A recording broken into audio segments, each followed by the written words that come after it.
يا أيها الناس قد جاءكم برهان من ربكم وأنزلنا إليكم نورا مبينا.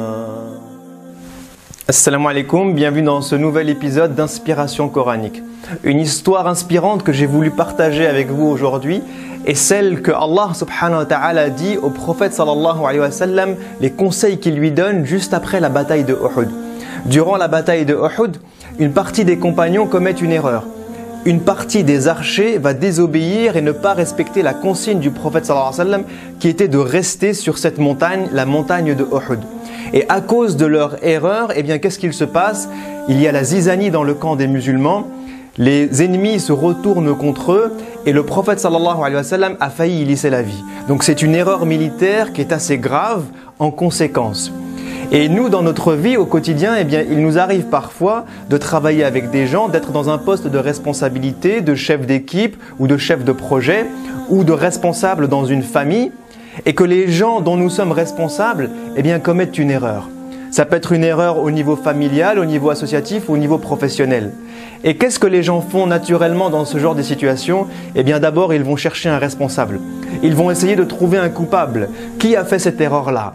Et lorsque la personne est identifiée, eh bien elle est punie ou elle est sanctionnée. Elle est étiquetée. On va dire, telle personne n'est pas à la hauteur. Telle personne n'a pas bien fait son travail dans le projet. Telle personne dans la famille n'a pas respecté les consignes.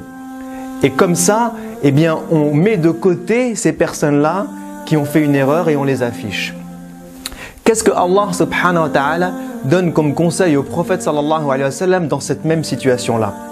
Il lui dit فَبِمَا رَحْمَةٍ مِّنَ اللَّهِ لِنْتَ لَهُمْ وَلَوْ كُنْتَ فَظًّا غَلِيظَ الْقَلْبِ لَانفَضُّوا مِنْ حَوْلِكَ فاعف عنهم واستغفر لهم وشاورهم في الأمر فإذا عزمت فتوكل على الله إن الله يحب المتوكلين. Il lui dit tout d'abord, tu es une miséricorde pour eux. Subhanallah. Il rappelle au prophète sallallahu alayhi wa sallam qu'il n'a pas été envoyé pour être dur, qu'il n'a pas été envoyé pour être un chef dictateur, mais qu'il a été envoyé pour être une miséricorde pour les gens qu'il encadre et dont il est responsable. Et ensuite, il lui donne l'ordre de leur pardonner. Il dit au prophète sallallahu alayhi wa sallam, fa'fu anhum.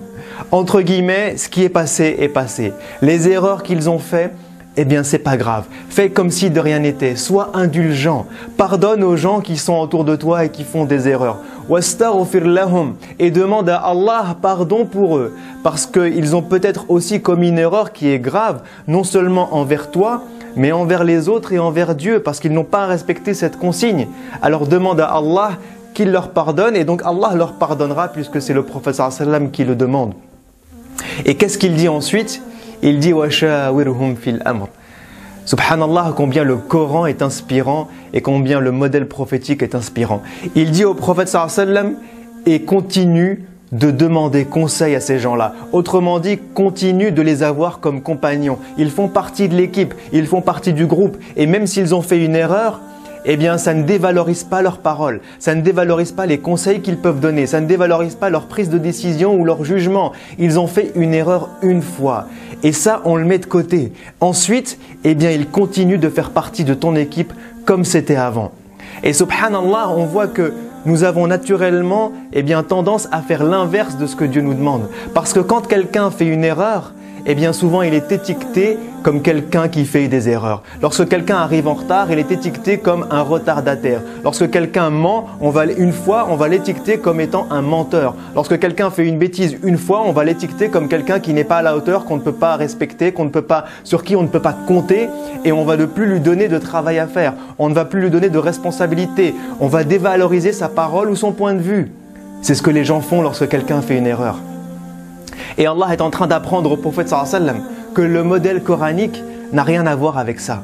Le modèle coranique n'est pas d'étiqueter des gens parce qu'ils ont fait une erreur une fois ou deux fois ou trois fois dans leur vie. On fait tous des erreurs. Le modèle coranique, l'inspiration que le prophète sallallahu alayhi wa sallam nous donne dans ces versets-là, eh bien, c'est de considérer les gens, qu'ils sont dignes, de les respecter, de respecter leurs valeurs, même si parfois ils font des bêtises ou qu'ils font des erreurs. D'oublier ce qui a été mal fait, de passer dessus, de demander pardon ou de pardonner.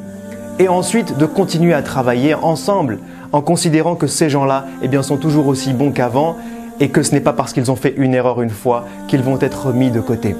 Donc ce verset est très inspirant pour chacun d'entre nous, que ce soit dans nos familles, que ce soit dans nos associations, que ce soit dans nos projets personnels ou professionnels. On a toujours tendance à travailler avec des gens ou à être avec des gens. Chacun d'entre nous fait des erreurs.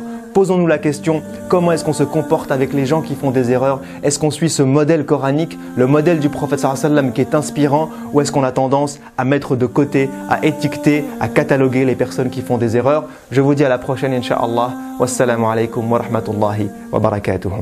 Si ce rappel vous a été profitable, alors partagez-le humainement avec les personnes qui vous sont chères et numériquement pour qu'il puisse toucher le plus grand nombre, Inch'Allah.